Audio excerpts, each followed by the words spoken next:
Hi! Welcome back to my channel and welcome to possibly the most ridiculous unboxing book haul we've done yet. They keep getting bigger. There should be a limit at some point.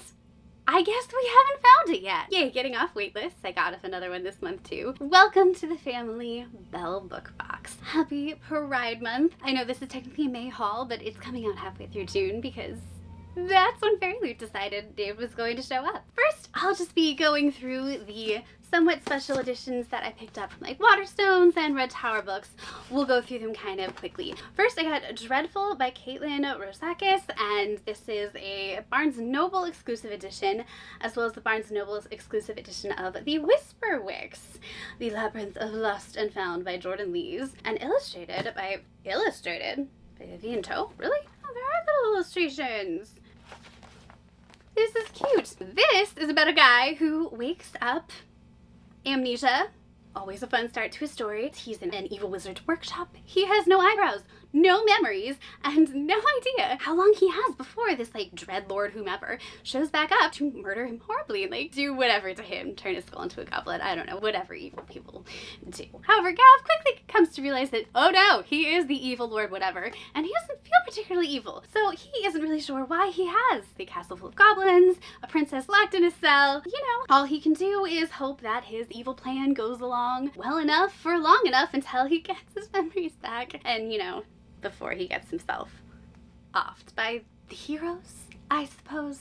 As Gav goes along, he comes to realize that nothing is quite as it seems, and he has to kind of decide, does he want to be Dreadlord Gavrax? Is he going to come to terms with all he's done? And who does he want to be? He's going to be a lot of fun, and I love the edges. They're pretty fun. I'm feeling this for some Halloween vibes. We'll see. This one is about an 11-year-old who sounds super duper fun. 11-year-old Benjamia, who believes in science, logic, and the power of reason. This is basically my husband. He definitely does not believe in magic, but then he has this like mysterious doll in the mail, right? The doll can transform into a bird, which is probably enough to make pretty much anyone believe in magic, right? Right. And then he is led into an impossible world, Wreathen World. It's called the Whisperwicks. I don't know, I'm pointing to the title for you. Apparently, it's a super dangerous place. It's got like a labyrinth, monsters are lurking about, you know, that kind of place. There's hanged men that are stalking about. I don't know what they are. I'm a little scared to find out, but it's middle grade, so I should be fine.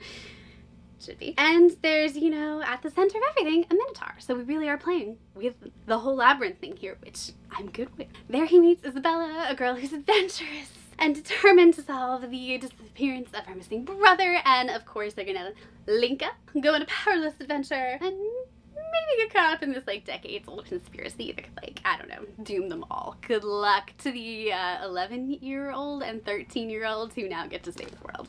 I love middle grade so much. We also got my copy of Heavenbreaker. I'm counting these as special editions because these are beautiful, okay? Like, Red Tower, they know what they're doing with their marketing. Do I just automatically pre-order anything that they put out at this point?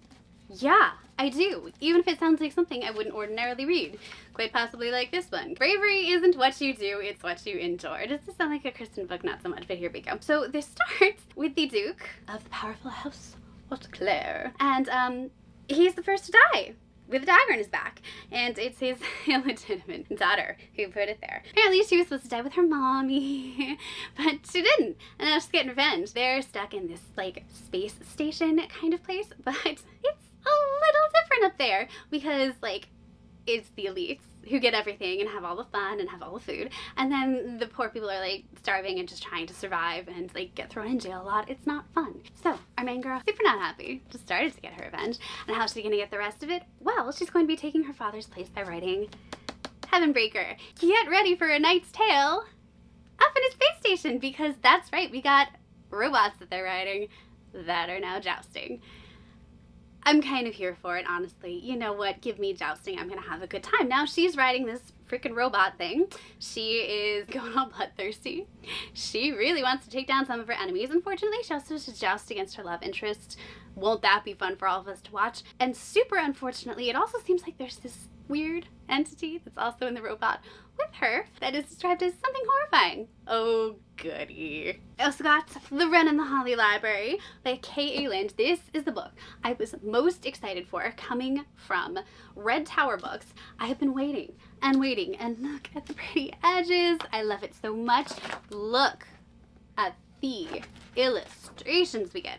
I mean, that's gotta be our Wren, hypothetically speaking, but look, like, for all the work they put into this, I'm gonna say, go off, y'all. And I was so obsessed, I then had to go and get the UK edition, which I'm pretty sure I like even more. This isn't even like the fancy Waterstones edition. This is just their edition.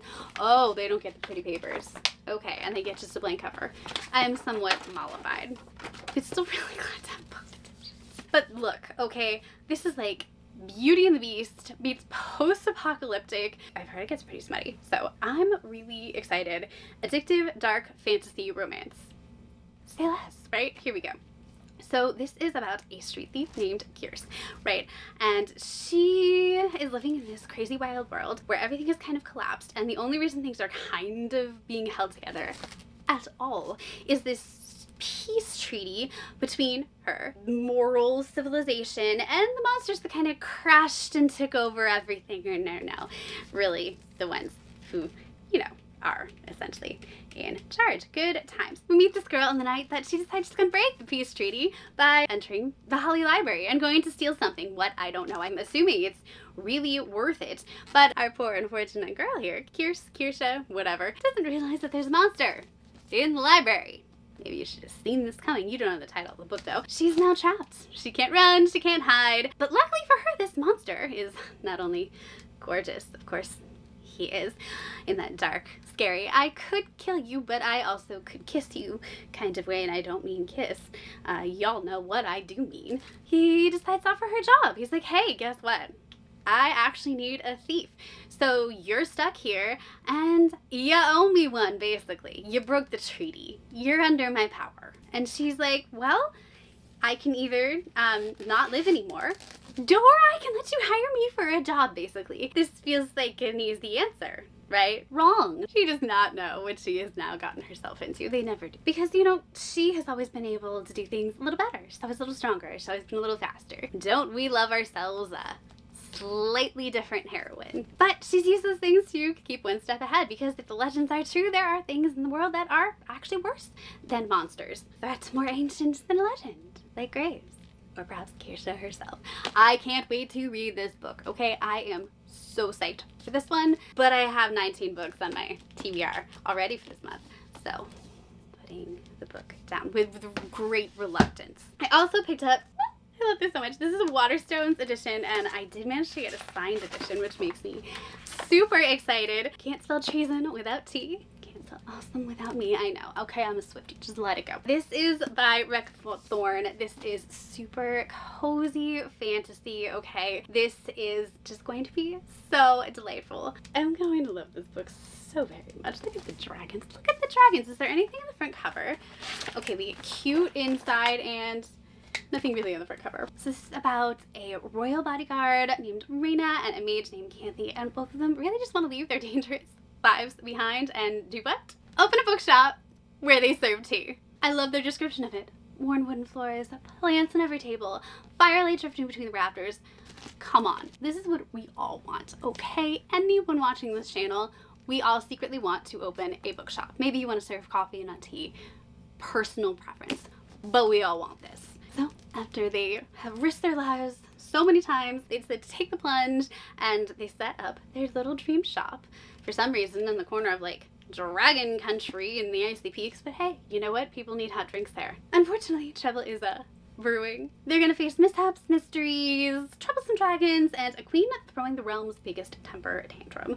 We've seen it before, haven't we? And together these two women will discover just what they mean to each other in their world. Whatever. Happy June. Now let's get to the boxes. I know I had a bunch of pre-orders come in, so let's see what we got first. Alright. Finally, I bought this in the fall, I think. Bookish Box has given us our copies of Iron Flame, which was alright, but honestly, I really kind of thought sucked the joy right out of everything I enjoyed from Fourth Wing. So I am really glad, oh, this is cute. This is cute. I'm very glad to have the matching copy because I actually think their editions are pretty spectacular with the metal corners and everything. But man, I did not love this like I loved the first book. Oh, right, page overlays. So we have our lovely couple.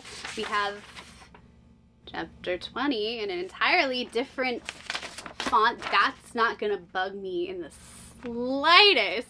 We got a letter. We got chapter 43. That's a nice one. I like that. We got chapter 46. Focused. And chapter 65. He's looking a little beat up. That font thing is not gonna bug me at all. Nope. Another pre-order.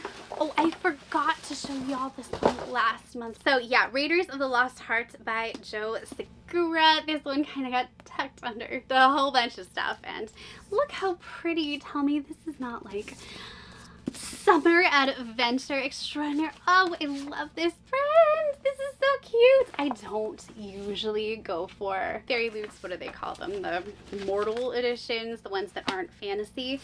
But it was actually hand signed and the cover just made me so happy. Like, hibiscus. It was so summery. I have not been buying any editions really that are not special editions lately. And I was just like, your 10 are mine. I love it. I want to read it. So I bought it. Yeah. Okay. I mean, the tagline is the jungle's about to get even steamier. Come on, it's so cute. So this is about Corey, and she's super excited because she's going down to Mexico and going on this all expenses paid dig, which you enjoyed 10, honey. She's going to go look for the remains of her long-lost ancestor, which is pretty freaking cool, who is actually an ancient warrior in the Aztec Empire. How you find that out, I don't know. I don't think that's on Ancestry.com, but you go, girl. The only problem is she definitely, with all of her experience, should be like the head of this whole expedition, okay? And instead, she's sharing the glory with her nemesis, her disgustingly handsome nemesis. We all saw it coming. Dutchford Matthews, okay, he's been trying ways to best Corey since they were in grad school, basically, but currently his life is in shambles, so he's not exactly thrilled either. He's not really in a place to best the girl, I guess. But as the dig gets going, it's clear they're gonna need to work together because there's like a thief lurking around, so they need to keep their stuff together. Worst proximity vibes here. So they gotta like share their discoveries, make sure they stay hidden, and make sure they don't tell anyone about them because, you know, artifacts usually worth some money. In fact, with those money-hungry smugglers, Mexican authorities, and the lives between them all kind of closing in, it's probably gonna end in a lot of fun for us. I don't know how much fun it's gonna be for them. And then another pre-order I have, this is my very first box from the Broken Binding. Oh wow, they really like, yes, it's 5 broken blades. Oh, I'm so glad I got the purple version. I thought maybe I wanted that like teal version, but no. Purple is truly my favorite color. Everyone thinks it's pink, but it was pink for like 20 years. So I decided to change it up. Look at this. Let the best liar win. This is my Corlin's new book. I'm pretty sure it's also Red Tower. Red Tower wins. Okay, they just freaking win, don't they? Oh my god, it's signed? It's signed? Did I know this was signed? Look at this. Oh my god. That is so beautiful. Oh, I don't know what the symbol means, but it's cool. This is gorgeous. I definitely picked the right copy. I'm so happy right now. Ready? It's the season for Treason. So we have the 5 most dangerous liars in the land, and they've all been kind of mysteriously summoned together to accomplish this feat. They are called the Blades of the Kingdom. You can imagine what they do and what they fight. I know, you've got it in you. He had it coming, all right? This king guy, he's merciless, all right? The nobles flourish, the poor and innocent are imprisoned or ruined or sold. It's bad, okay? It's really, really bad. And by the way, the guy's immortal, so like, they can't just wait it out. Not an option. So now each of the 5 blades, they're coming for him. And each of them have their own, skills and their own really bitter reasons for wanting revenge. So, we've got the hired hitman who wants atonement. We've got the lovely assassin who wants her freedom. Hello to Selena Stardothian. It's so nice to see you in another book. And we've got the prince banished for his cruel crimes. And I'm rooting for the assassin and the prince to get together. We all saw that coming. And everyone wants sweet, icy revenge. There's kind of a teeny tiny problem, okay? So they form this alliance, right? And they need to trust each other in order to survive, but there's one crown, so let the best liar win, I guess. I maintain your problem is that you have one ruler, to begin with. Y'all can rule together. Then you can, have power checks. We like power checks. They used to work so well for everyone. You know what? The prince and the assassin, at the very least, get married. Fall in love. 2 rulers. Bam! I solved the book. You're welcome. Let's do probably smut. We have SC handcuffs. So you're not allowed to bring those on cruise ships. They take them away. Probably smut book club. We have Whistleblower by Kay Cove. Okay, this is part of the Paladin series, a word that I only discovered because of my husband. I thought he made it up originally. We got Eden, Link, favorite quotes, touch her and die. Banter, plot twist, baby. Oh my god, obsessed! The smut is smutting. Ooh. Oh my god, I love that. That's my new phrase. The smut is smutting. Sweet moments and side character love. Ooh, how fun. Ooh. Oh. Have these always been bookmarks and I never figured it out until this very moment? Am I the dumbest person ever? I have been subscribed to this book club for a year. Read more books. Rock on, guys. I kind of love this cover. It's not my usual, but I kind of, he's smiling. His smile is a butterfly. Shut up, y'all. So, I'm shocked to tell you, this is apparently a workplace romance. Where are you guys working? Romantic suspense. Opposites attract. Morally gray. MMC. Fun.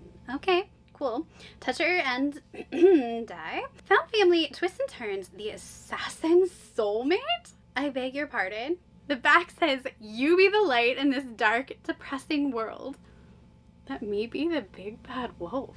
So this is about Eden, who actually is a whistleblower, but unfortunately for her, there's no forgiveness for whistleblowers. Yeah, that sounds like a problem. She's unemployed, she has a wrecked reputation, and her only option is a pity job as a leadership consultant for a secret government-employed team of assassins. That's a pity job. That sounds like the least boring job ever. But okay, whatever you say. So she thought she was gonna feel totally safe. She moved across the country, and then she met him. I'm quoting here. Link, okay? He's apparently the ghost in the shadows.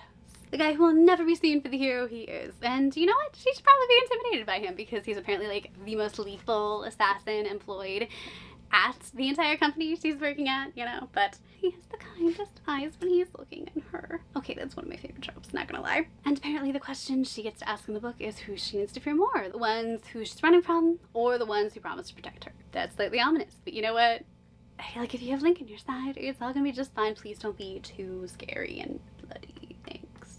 Probably smut. They've earned their book club title, so I know I will be satisfied, at least in one way. Alright, next let's do one of the Fabled books. Fabled made it to January, guys! We're in 2024! So this is Fabled Moonlight from January, and look how beautiful this is by any other name, by Kate King. Are you getting, you're not getting the foiling. Here, look at this. Oh, this could be wallpaper. I'm obsessed with the idea of wallpaper currently. I'm also hopeless when it comes to any home improvement projects. As it turns out, I built a bookcase backwards. Guess what? You want the white stuff facing away from you when you hammer it in. Follow me for more tips. Oh, she does a little crown when she signs. This is adorable. You get such legit signatures for these Fabled. This is lovely. These vibes are rarity from My Little Pony. Do not judge me. This is a Romeo and Juliet retelling. Let's take bets on how hard I'm gonna cry. We get enemies to lovers. Marriage of convenience. Marriage of convenience. Did we read the same play? Secret society and occult witchcraft. This is quite the retelling. Okay. He falls first. Dark academia. 4 peppers. Oh man, this sounds amazing. Okay, so this takes place in Stratford, Massachusetts. Oh, I love it when they do this so much. What is your favorite movie adaptation? Okay, like, I know we're all gonna say like 10 Things I Hate About You, but you know what's so underrated? Get Over It with Kirsten Dunst. Go watch it. Midsummer Night's Dream. You will thank me. It's hilarious, and you know what? Cisco's in there. That's right. Thong Song doing his thing. Roman Montague is seduced by the darkness, and in this little university town of Stratford, Massachusetts, it's actually a pretty complicated little town because it is ruled basically by a secret society of 8 wealthy and influential families who, wait for it, use occult witchcraft to maintain their power and privilege. This is a twist and a half. I'm gonna need a minute. So apparently the entire society is super dangerous, but it is the blood feud between the Capulets and the Montagues that is like the most famous, most dangerous. You get the drift. Now, Etta Capulet has always been a good girl, but Roman is anything but good. Now, despite their vicious family rivalry and, you know, curses and threats and murders, Roman has secretly been in love with Etta for as long as he can remember. I love that. Bad boy, good girl. Yes, yes. So when he hears her moaning his name through her open bedroom window, he vows to make her his until death do they part. Is she asleep? Is she awake? I don't know what I want more. Fabled. You find vessel hidden gems. I love this company so much. Alright, what do we got next? Twisted Game, Filthy Wicked Psychos, Book 1 by Ava Ashwood. Oh, good. Oh, there's writing on the side. Sometimes the people you love turn your love against you, and it's the most brutal weapon in the world. So it's gonna be an upper. Ooh, okay, cool, cool. I'm liking the, oh yeah. Are you seeing the foiling? Hot pink fuchsia? That's quite pretty. Is this hand signed too? Ah, Fabled, you spoil us. Oh, the, okay, wrapping the flowers around, very cute. And look how cool that is. I'm not sure I've seen that done. Have we seen that done? It's very legible too. Okay, so this is Fabled Knights. We've got Voyeurism, which works well in a reverse harem. We've got Mafia / Gang. Hoping more for the Mafia side. I'm in the mood. Everyone's in the Mafia mood lately. Like that whole fashion trend. What was that about? I mean, it was kind of like chic, but also kind of like, can we call it something else, please? Forced proximity. Always a good one. One bed. Even better. Toucher and works for me. Spice rating 4 peppers. Only 4 peppers in a reverse harem? How does one achieve that? Are there no group scenes? It's only book 1. Don't disappoint me, Eva Ashwood. Triggers. Okay. Blood and gore is in there, and there's some essay and fun stuff. All right, childhood trauma. Well, we've all had that, haven't we? Let's find out what the plot is. We have Willow, who her whole life, no one's ever had her back. Her parents are dead. Her adoptive mom was like addicted to substances. And the mean girls on campus mock her for her scars. I don't know how she got them. I don't want to know how she got them. Either way, it's not going to be a good story. We all know this. So when she ends up desperate for money and out of options, she agrees to sell the one thing she has left. Yeah, her innocence. Book starting off with a bang. Pun intended. Okay.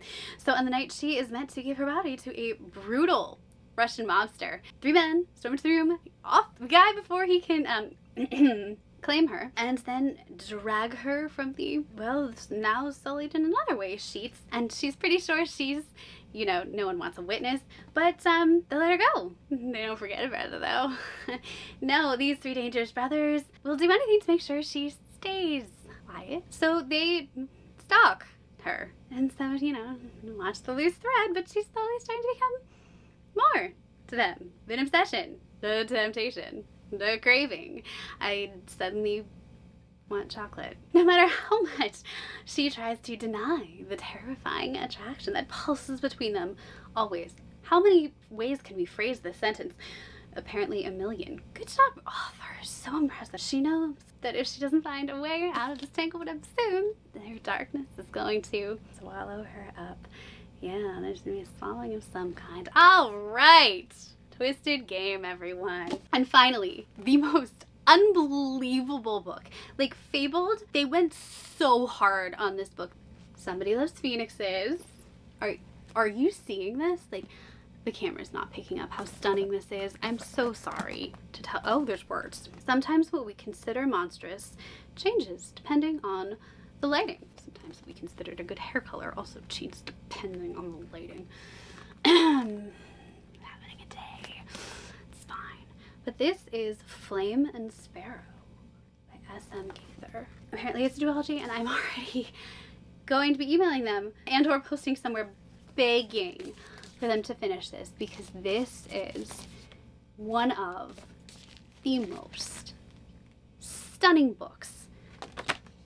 Like, this is art. I mean, this is truly, they really put all the thought and detail. Are you getting those tiny little foiled birds feathers? I mean, somebody loved this book and put everything into it. There's a little tip-in page.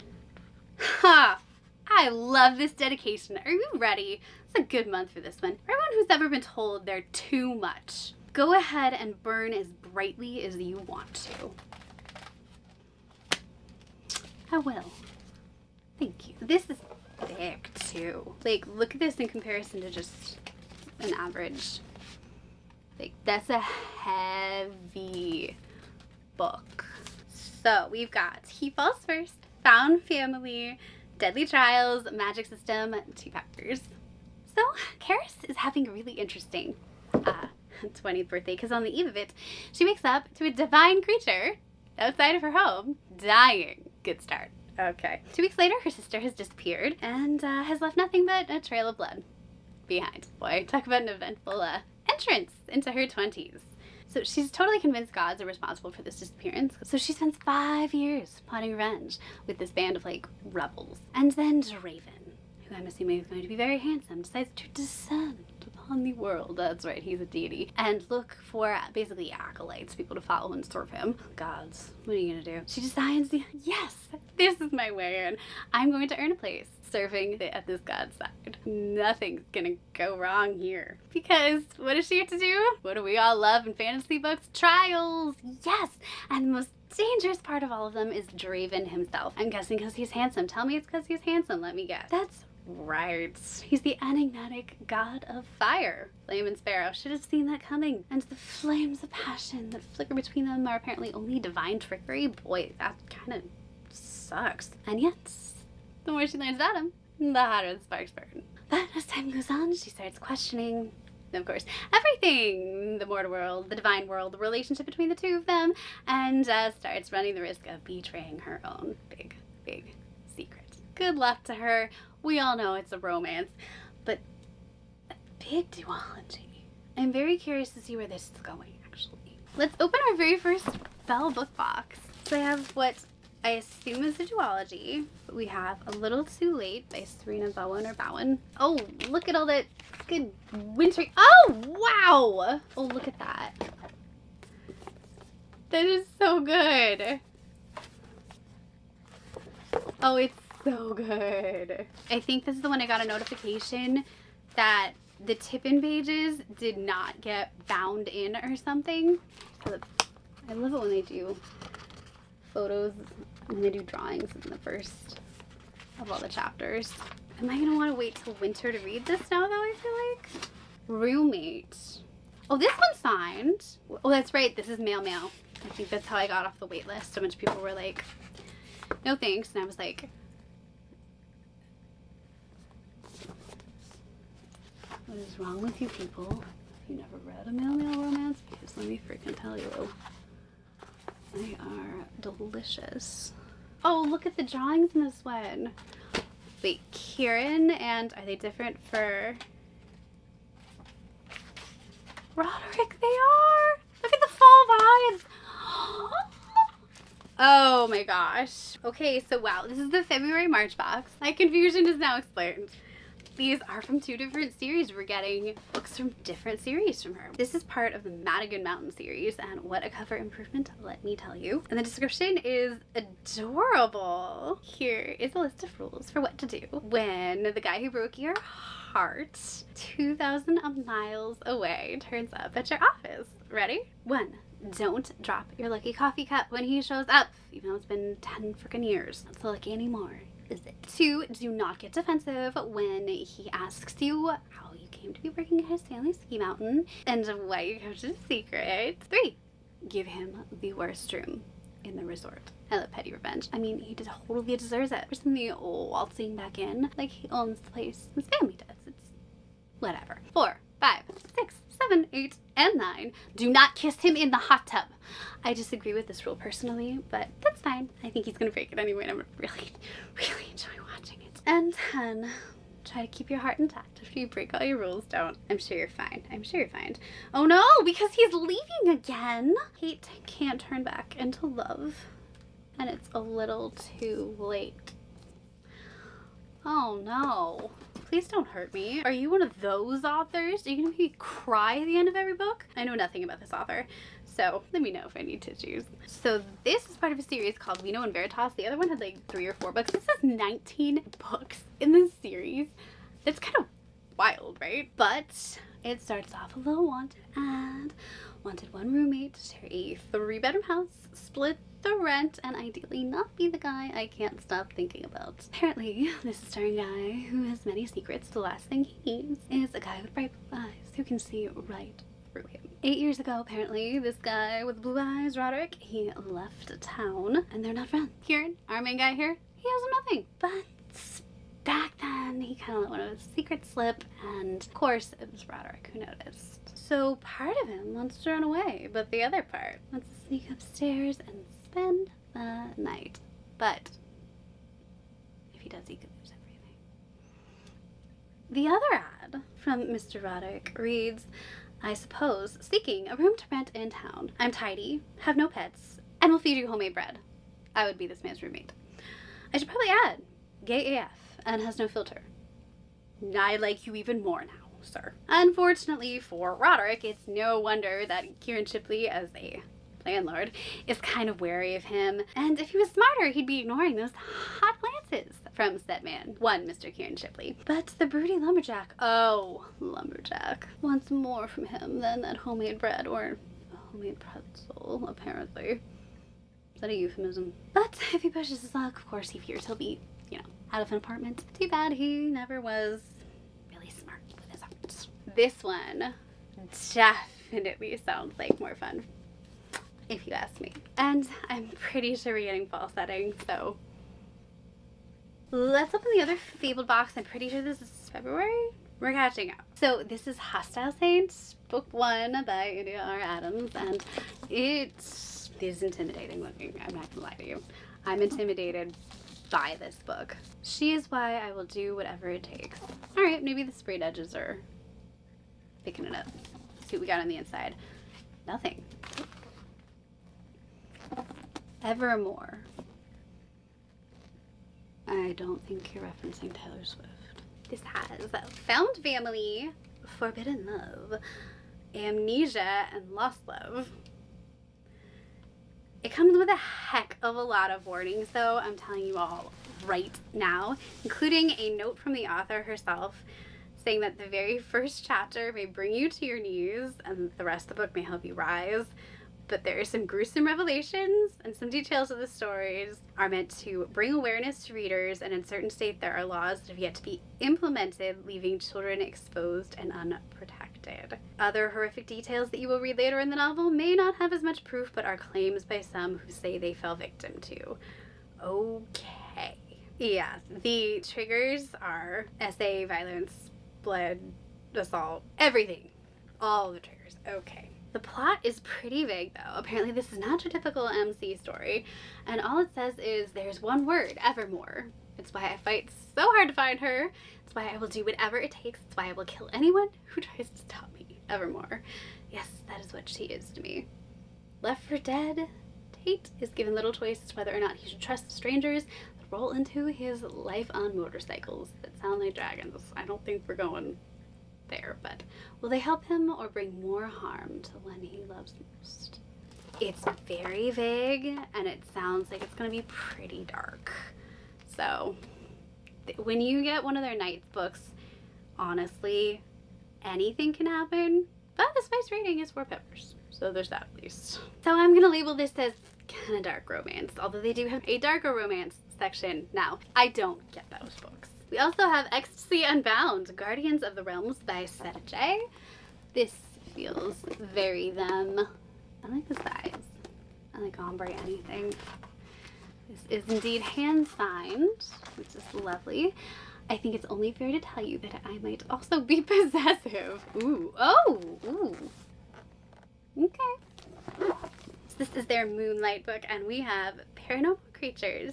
Quite a few of them. Vampires, guardians, dragons, shifters, heart-pumping action with a sword emoji, MFM, menage, nice, and really good world building apparently. I'll see what I think. And 4 peppers again, yikes. Okay. So this is about Urian, and he is one of the 12 guardians of the realms and has spent the last several centuries trying to keep Earth's inhabitants basically behaving and under control. I wished him luck. Like, I can barely manage like 1 kid. So unfortunately, he kind of found out that he cared less about his duty and more about his own enjoyment, particularly when his sexy voyeur would show up when he and his brother guardian would share one of the human females who would frequent the club. A club, their club, some club. Of course, this contact was utterly forbidden, but he just couldn't quite resist. Alexandra and her brothers have avoided exile from Earth because she kind of knew they were needed there. You know, stuff's going down. There were hell beasts, and people needed to evolve, and immortal races needed mates. Stuff was going on, okay? She went against her instincts once in the past, total disaster. So now she's trying real hard to, you know, not give in to her forbidden desires.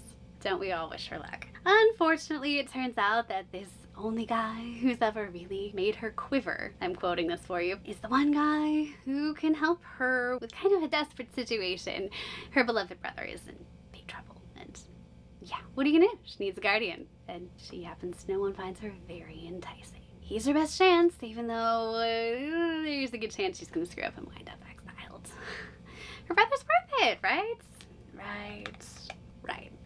And the last one. I'm so excited for this one when I heard this was coming. This is their Twilight book, and it's To Carve a Fey Heart by Sonia Odette. And I have enjoyed some of her books so much. She has another one coming out soon that's like a more cozy cottage core-y, I think like Regency romance with magic kind of thing going on. I just enjoy her. She's a good author for me. So I'm pretty excited for this, even though it is titled To Carve a Fey Heart. Okay. Let's see the edition. Oh, isn't this beautiful? Castle in the back. This is part of the Fair Isle trilogy. Oh, hand fasting. And it is different in the back. They don't usually do that. Is this hand signed? That would be so incredible. It is. And look at the edges. Oh, I love them so much. Don't lose all faith in magic, Evie. Keep at least a flicker of it alive in your heart, and know no matter how far you go, you can always come back home. This is really beautiful. Her vibes are, they work for me. So our tropes are enemies to lovers, arranged marriage, phase the magic, forced proximity, and court politics and intrigue. But the spice level is only 2. So we start out. Every young woman, of course, dreams of marrying a king. Every young woman except for our girl here, because unfortunately the king she married has like razor sharp fangs and a thirst for blood. Not great, I agree. So this is about a girl named Evie, and her whole life she had been dreading the year she's going to come of age because it was going to be during the 100-year reaping. And according to this stupid treaty that's been in place forever, 2 human girls are sent to the Feylands as brides every, 100 years for the fearsome Fey King and his devilish younger brother. Now, not her. 2 girls were already chosen from her village. Like, she got past this. Then they were executed for offending the king. So her sister and her were sent in their place. Don't mess up, huh?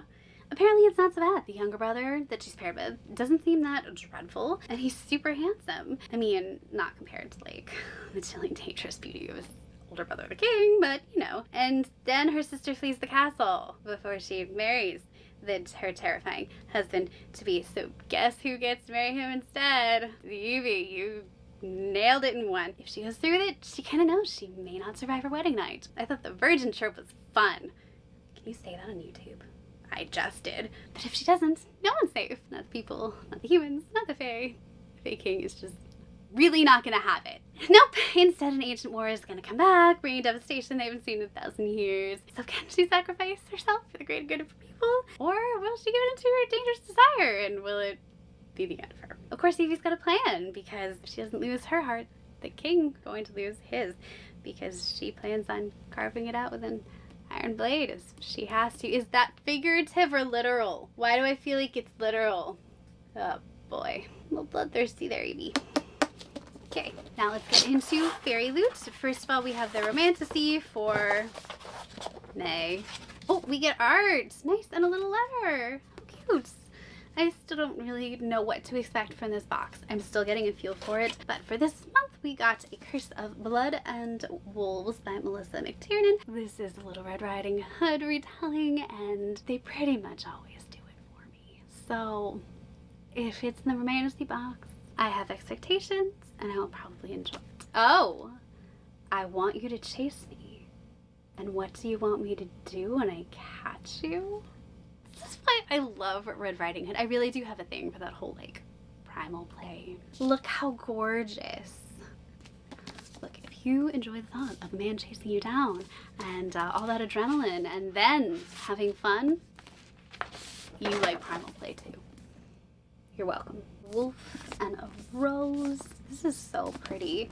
Sprayed edges are really pretty too. I've been out on the tops and bottoms lately, but I'm okay with that. I guess it is all okay. I didn't even notice. And we do have a reverse dust jacket. Dramatic. I like the original though. Not gonna lie. Okay, we must have our hero. I'm guessing he looks wolfy. And our heroine. Oh, I love it when they slip the foiling in there. Can you be drawn to someone you've never met? When Ruby feels the eyes of a stranger, of course it's Ruby, feels the eyes of a stranger in the woods, she knows she should be scared, that she should run away, that she can't. Instead, she feels a thrill. She feels drawn to the stranger who follows her in the woods, yearns for his eyes on her every night as she walks home, hoping to hear the crunch of leaves signaling that he's there. Will he ever reveal himself? It flat out says, a steamy reimagining of Little Red Riding Hood. Fate doesn't make mistakes. I don't mind if they pull from backlists if I don't have it already and I haven't read it already. That is true on both counts for this book, and I freaking love Red Riding Hood. So, I'm good. Thanks, Fairyloot. We also have Moonlight Book Box. So this one is called The Seldom Wings by Becca Westrup. I'm trying to remember if this is an extra one I ordered or if this is a monthly one. I guess we'll find out in my email, won't I? I was the flint rather than the spark, free and sharp and flammable, as dark and unknowable as the night. Okay, someone is being a little bit of a drama queen here, but sure. We got poppies. That's always an interesting choice. Being compared to an opiate, or are you gonna make me sleepy? Okay, we have some very interesting art going on. This is that paper again. Moonlight Book Box. I think this is a monthly box. It's this thick, awesome, amazing, arty feeling paper. It has texture. Y'all need to feel it. I need to bring you on over and tell you pet my book.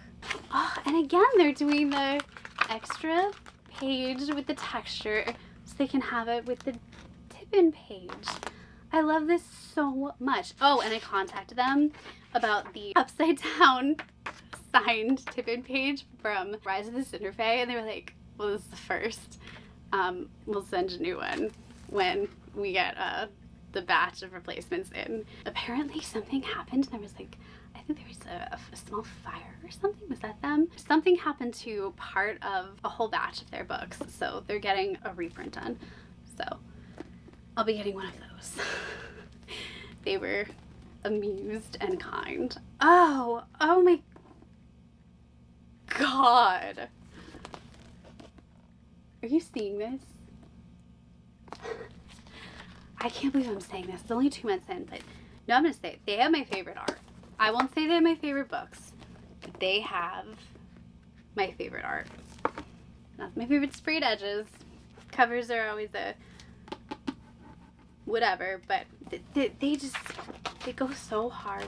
This is so extraordinarily well done. It feels so luxe, so expensive. I am somewhat dazzled by them, I'm not gonna lie. This is a box, I have to say, I don't think I'm ever gonna skip. Even if I don't love the sound of the book. Not that I've ever skipped anything ever, but hush you. So this is about Sia, and she's been hiding in this place called the Gnashing Forest, trying to stay away from her dad, who's kind of like, not a great guy, okay? He's like literally sending bounty hunters after her and stuff. It's not fantastic. And ignoring whatever magic is going through her veins. It's nameless. She's not quite sure what it is, but it's something, okay? And then she gets a letter from this like estranged lover, and she somewhat begrudgingly sneaks on into the coast where she came from, which is sort of like within distance of her dad, who's kind of this like Zeus-like figure. We're gonna compare him to that. She definitely doesn't want to stay long.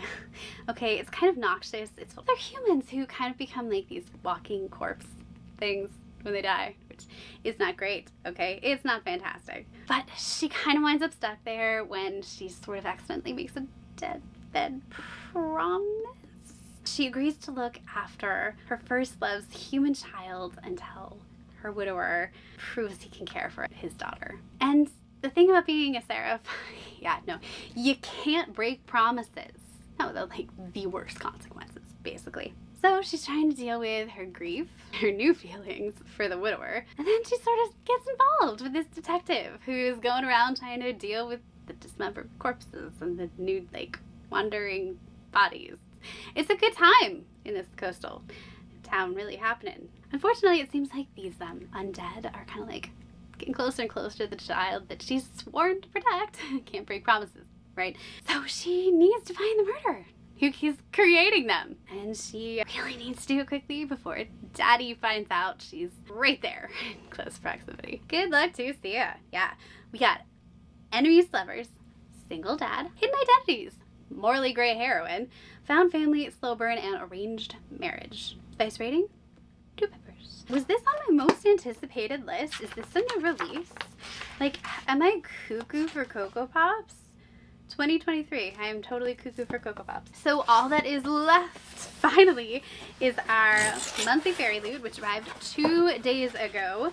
So first we have The Temptation of Magic. This is the young adults box. This is by Megan Scott. This is definitely one that I was super anticipating.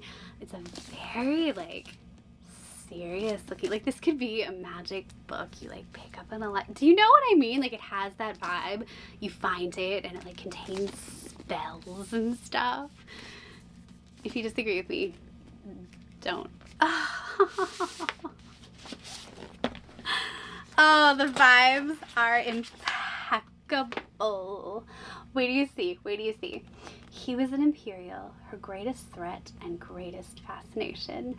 Everything she'd been warned against, and yet she wanted him still. That's okay, I always want the things I can't have to. Look, the beautiful, like, so gothic library, dark academia, glorious. Look at this book. Oh, I love it so much! I don't love the edges. Like, I do not. But I assume this is going to be the painting they were trying to steal. So, this is about Nicole. She's an Imperial, and she has the ability to kill any supernatural. Just kind of like pluck their lives from them.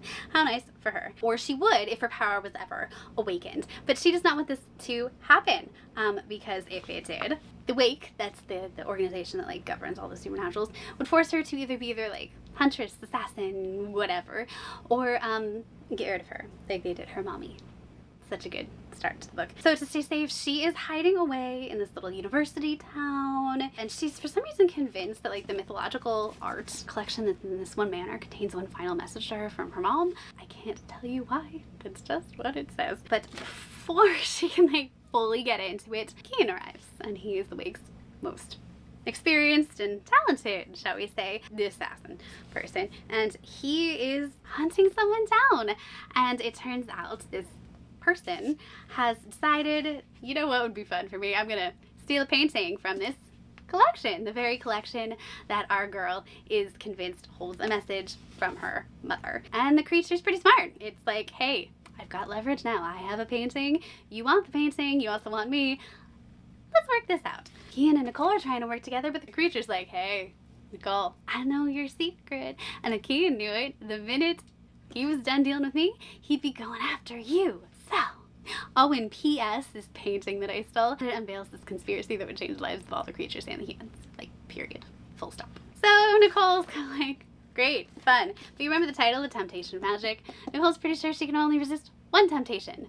That is either the temptation to fall for the guy she really, really should not be falling for, or the temptation to give in to the temptation of magic.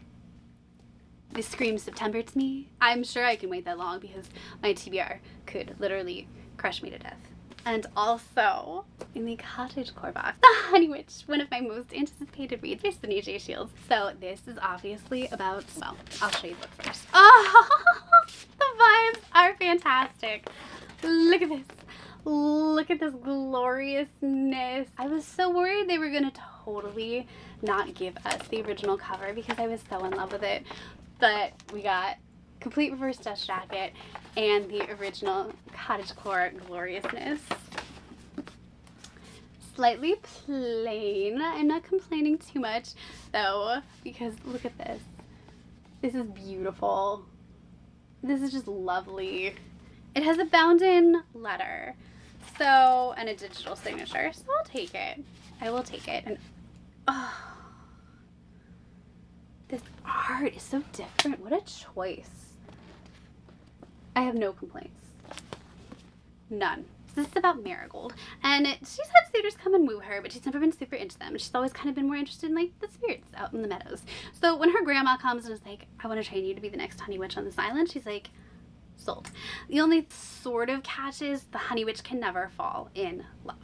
Kind of a bummer. But Marigold doesn't really care that much. At least that is until a beautiful young lady named Lottie shows up on her island. And she's like this huge skeptic, right? She's notorious for it. And she's like, I don't believe in magic. So I know what I'd be doing. And I know what Marigold's gonna do. We have a lot in common like this. She's like, well, guess what? I'm gonna show you magic because I am a witch. Haha. Told you so. I'm sure it's more eloquent and slightly less antagonistic than that. All this takes place in the Isle of Innisfree, by the way, which is this magical, wonderful island like off the coast of Ireland, and there's so many legends about it, and that in and of itself, I'm just like, everything about this book. Now, of course, as Marigold is showing Lottie her magic, and they're getting along, and she's showing her the island, well, the honey witch can't fall in love. What if the honey witch can fall in love? And then, of course, darker magic comes along and threatens her home and everything she loves and everything she might start to love, and she now needs to deal with that and come to terms with her new feelings, and is now at risk of losing her magic and her heart. I am so excited for this book. I will be reading this summer when I need a pick-me-up. I don't know if it's coming in July or if I'm going to make it till August. That's next Brillium. That's my birthday. I don't know, but Sydney J. Shields, I'm so excited for this book. And lastly, we have Owlcrate. Now, normally I like to compare it because I get goodies from Owlcrate and Illumicrate, but Illumicrate's not coming. So we are going to traverse the realms with Owlcrate alone this month. So let's see what goodies we get. Take home a souvenir from your favorite Arnesian city. Red London pen from a darker shade of magic. It's just a pen. Oh no, Red London, it has stuff on it. Okay. It doesn't feel like amazing quality. Let's see if it writes anything. Yeah, it writes. Oh, it's black ink. Why wouldn't it be red ink? Okay, sure. You know what? It's cool. Oh, this is heavy, and this is a really cute box. I like how they're telling me on the things what they do. Place your delicious dishes that transcend the realms on this ceramic trivet. Ugh, you can never go wrong with trivets. You can never go. Oh, this is beautiful. Is this Dawn of the Moon Goddess? Yes, this is gorgeous. This is stunning. I'm not putting anything on this. I would fear scratching it, but it's too beautiful not to display. Oh, I love this so much. Owlcrate, this is a standout item for me. Traveler. It's a cute little thing for your suitcases. Right? We've got, it's really gonna bug me that I started getting these in February, not January. See, they do move. Last month's didn't move and I thought I broke them all and they are supposed to move. Percy Jackson and the Olympians. It's a pin. I have never read the series. I feel like I missed the boat on the series. I'm not going back to that series. And last but not least, this is kind of a big box. Oh. Wait. Oh, it's front facing. If you forget me, I'll remind you. Everything, absolutely everything has a price. The buried in the bound. Look inside this mirror and see beyond the invisible boundary between human and fairyland. I would frickin' wish. I actually really love this. Like, the stand itself is but the mirror is just really nice. And finally, the book. Oh, this is different. Oh, the rose gold is so pretty. These are the prettiest metallic edges I've ever seen. I don't know if the camera's gonna get how glittery they are. This is Song of the Six Realms. Oh. Okay. We go from calm, serene, lovely to bam. That is quite the different vibe. Inside every living soul there exists a spark. Twilight's begonia. Remember, the Quinn is the lock, but she is the key. Ooh. Oh, look at the way he's looking at her. Okay, we're zooming in on that. Do you see the way he's looking at her? Look at this. Oh, that look. Or no one's ever looked at me like that. Husband, we're married. Have you ever looked at me like that? Oh, hand signed and bound letter. Oh, I forgot they said they were doing this. Look, they have some annotated. This is the coolest thing ever. When authors, they include stuff like this, I freak out. Look, look. Author annotated stuff. We get some stuff from chapter 22. We get the prelude, interlude. Oh, she has little drawings and notes. This is amazing. Stuff like this just totally gets me. Totally gets me. Okay, so Song of the Six Realms. This is about Zoo, and she is a young musician, right? But she was orphaned at a young age, so she probably has no future. And although she was taken in by her kindly poet uncle, and he did get her an apprenticeship at one of like the most esteemed entertainment houses, he also kind of passed away. So it's a rough start, okay? It's a rough start for Zoo. She doesn't remember much before she entered the House of Flowing Water, and she's kind of devastated. Like, lose her uncle, and she's now basically stuck in like an indenture contract to pay off her education, learning this musical instrument called the Quinn, which looks like this here, but on the back of the book they made it look more like a harp. I'm pretty sure this is much more accurate. So she is stuck at this entertainment house possibly forever. What else is she going to do? And she has a ton to pay off, and she's playing for nobles who, you know, one minute they're nice, the next minute they're sneering at her and looking down at her. They're nobles. What are you gonna do? And then one night this mysterious Duke Mang comes in and asks for a private performance. He's a little awkward, but he's also kind, and he really loves her playing, and he's like, look, if you come be my musician in residence for 3 years, I'll give you your freedom. It's an irresistible deal. And she's like, yes, sold. Gonna do that. But on their way there, she starts to get a little suspicious when they're attacked by this monster, like straight out of nightmares, right? And when they get to his estate, yeah, no, he's one of the divine rulers of the celestial realm, not just like a noble man. And she learns that the Six Realms are basically on the brink of disaster because these beasts are just attacking all the time, more and more now. The Duke tells her, look, you have these memories and we need to unlock them because I think they could be the key to defeating these monsters. You just first have to survive them all kind of targeting you. Now, good luck!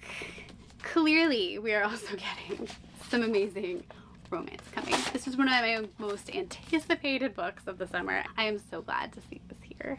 But that that is it for my May haul and unboxing. It was ridiculous, but thank you so much for joining me. Please like and subscribe. Let me know which edition you liked the most in the comments, and I will let you get back to your book, and I'll be getting back to mine. My TBR for this month's Dragon Readathon is going badly, okay? Ash is going to laugh so hard if I fail at this, though I can't, and I won't. I'm gonna miss sleep. I'll see you guys next time. Bye.